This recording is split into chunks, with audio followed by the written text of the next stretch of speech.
그러고 이거 ಧಿಕ್ಕಾರ ಧಿಕ್ಕಾರ ಬೇಕೇ ಬೇಕು ಬೇಕೇ ಬೇಕು ತೊಲಗಿಸಿ ತೊಲಗಿಸಿ ತೊಲಗಿಸಿ ತೊಲಗಿಸಿ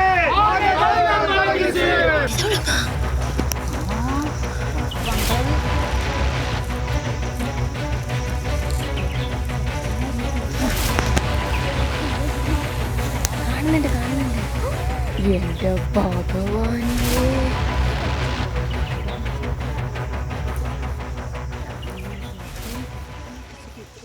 ಡೈಲಿ ನಮ್ಮ ಕಂಪ್ಲೇಂಟ್ ನಂಬರ್ ಏನು ಬರ್ತಾ ಇದೆ ಅದರಲ್ಲಿ ಆ್ಯಕ್ಷನ್ ಏನಾಗಿದೆ ಎಲ್ಲ ಡೀಟೇಲ್ ನಿಗರಾನಿ ಕೂಡ ಇಡ್ತಾ ಇದ್ವಿ. ನಮ್ಮ ಮ್ಯಾಕ್ ಯೂನಿಟ್ಸ್ಗೆ ಕೂಡ ಡೈಲಿ ಬೆಳಿಗ್ಗೆ ಅರ್ಲಿ ವಾರ್ನಿಂಗ್ ಸಿಸ್ಟಮ್ ಮಾಡಲಿಕ್ಕೆ ಇದು ಎಲ್ಲ ವ್ಯವಸ್ಥೆ ಮಾಡಿದೆ. ಅದರ ಜೊತೆಗೆ ಕೆಲವು ಎಲ್ಲಿ ನಮಗೆ ಬೇಡಿಕೆ ಬಂದಿದೆ 4 ವಿಲೇಜಸಲ್ಲಿ ನಾವು ವಾಹನ ವ್ಯವಸ್ಥೆ ಕೂಡ ಮಾಡಿದ್ದೀವಿ. ಎಲ್ಲಿ ಇನ್ನೂ ಬೇಡಿಕೆ ಇದ್ದರೆ ಅದು ಕೂಡ ವ್ಯವಸ್ಥೆ ಮಾಡಲಿಕ್ಕೆ ನಾವು ಇದು ಮಾಡ್ತೀವಿ. ಅರಣ್ಯ ಇಲಾಖಾಧಿಕಾರಿಗಳ ಮೇಲೆ FIR ಆಗಬೇಕು. ಈ ಥರ ಅಂತ್ಯ ಸಂಸ್ಕಾರಕ್ಕಿರೋ ದುಡ್ಡನ್ನು ತಕ್ಷಣದಲ್ಲಿ ಕೊಡಬೇಕು. ಇಂಥ ಕೆಲವು ವ್ಯವಸ್ಥೆಗಳಿಗೆ ಆಗಬೇಕು. ಹೋಗಿದೆ ಜೀವ ಹೋಗಿದೆ, ಕಾನೂನನ್ನ ಯಾರು ಕೈಗೆ ತಗೋದು ಬೇಡ. ಅದು ಏನಿದೆ ಆ ಹೋರಾಟಗಳು ನಡೀಲಿ.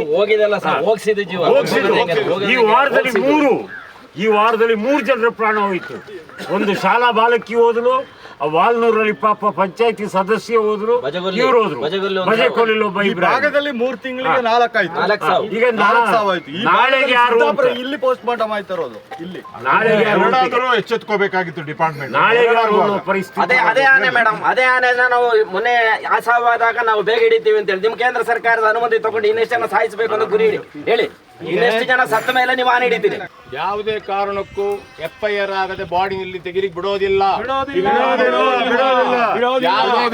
ಆಗೋದಿಲ್ಲ. ನಿಮ್ಗೆ ನಾವು ಕಂಪ್ಲೇಂಟ್ ಕೊಟ್ಟಾಗಿದೆ ಸರ್, ದಯವಿಟ್ಟು ಅದರ ಏನಿದೆ ಕೆಲಸ ಬೇಗ ಆಗ್ಬೇಕು. ಖಂಡಿತವಾಗಿ ಬಾಡಿ ತೆಗಿಲಿಕ್ಕೆ ಬಿಡೋದಿಲ್ಲ. ಯಾಕೆಂತ ಹೇಳಿ ನಿರಂತರವಾಗಿ ಆಗ್ತಾ ಇದೆ, ಆಗ್ಲೇಬೇಕು. FIR ಮಾಡ್ಲೇಬೇಕು.